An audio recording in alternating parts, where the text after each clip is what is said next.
Hi, I'm Adele Coleman, producer of the Maggie Linton Show on Sirius XM Urban View 126. We are about to have the interview with Maggie Linton and Ralph Crowder III.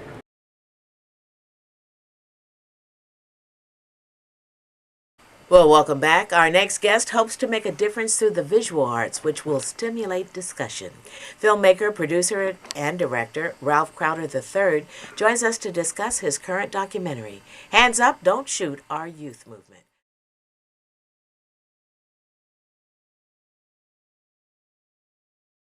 Welcome, Ralph. Thank you, thank you. It's very good to be here, and congratulations again on your upcoming 500 show. That's a lot of commitment. Yes, it is. And Yes, I will be committed for a lot more. yes, that's excellent. We need you I in the feel game. I feel like I've only just started, scratching the surface. That's right.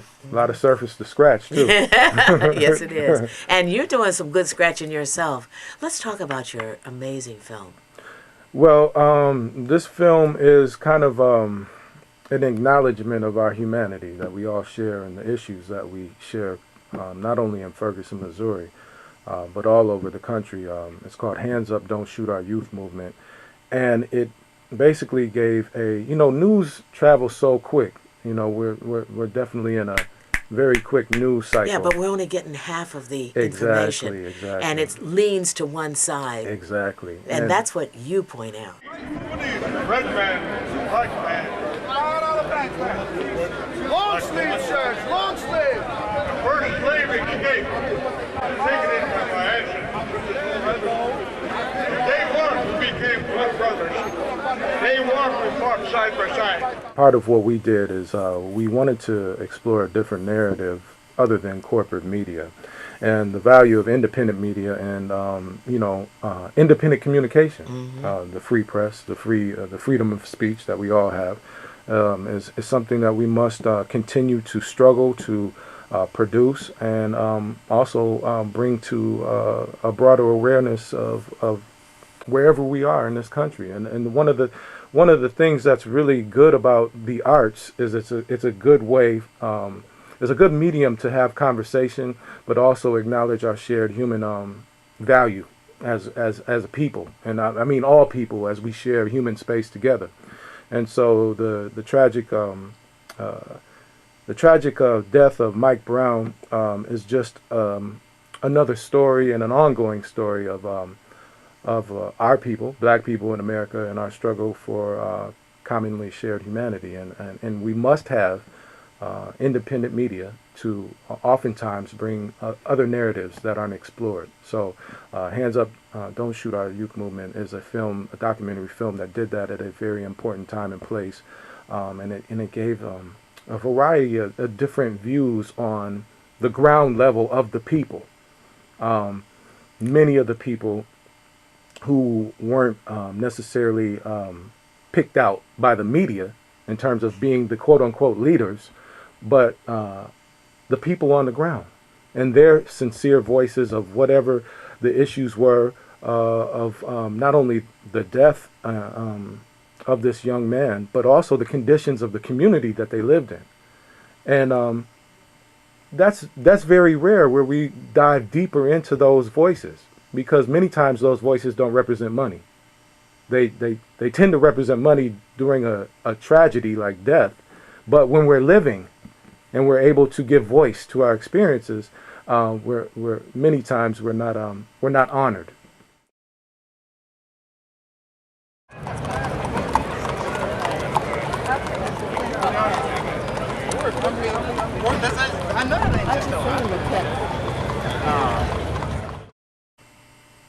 When you have a connection to your condition, whatever you're exploring, you know what I mean? People sense your sincerity. You know what I mean? When you're working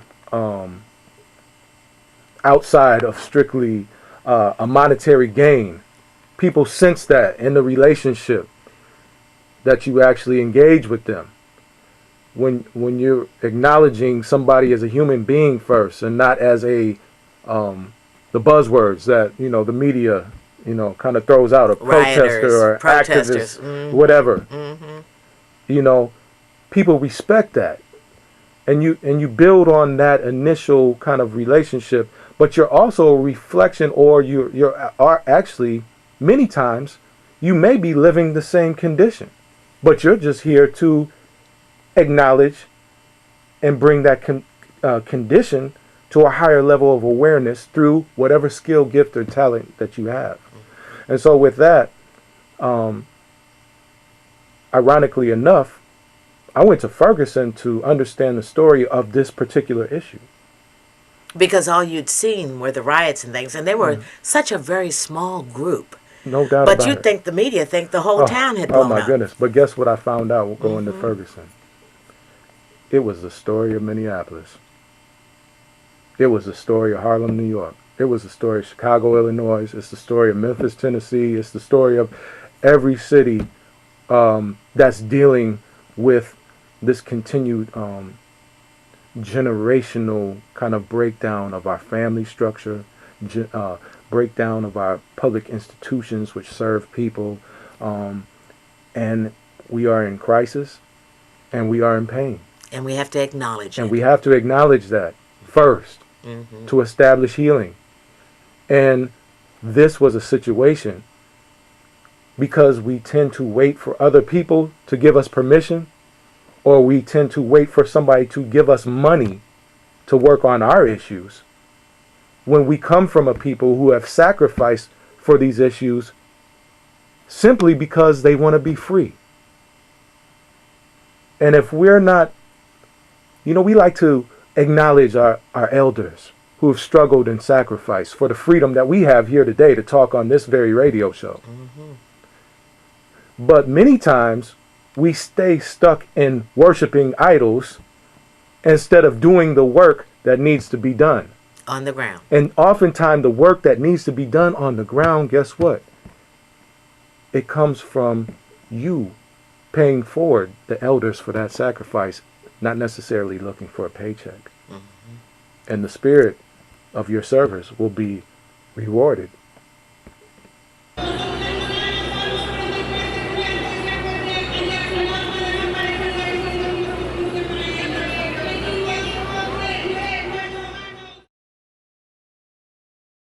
Folks, we got to take a quick break, but when we return, more from Ralph Crowder III, Ralph L. Crowder Yeah, III. thank you. Stay tuned. We'll be right back.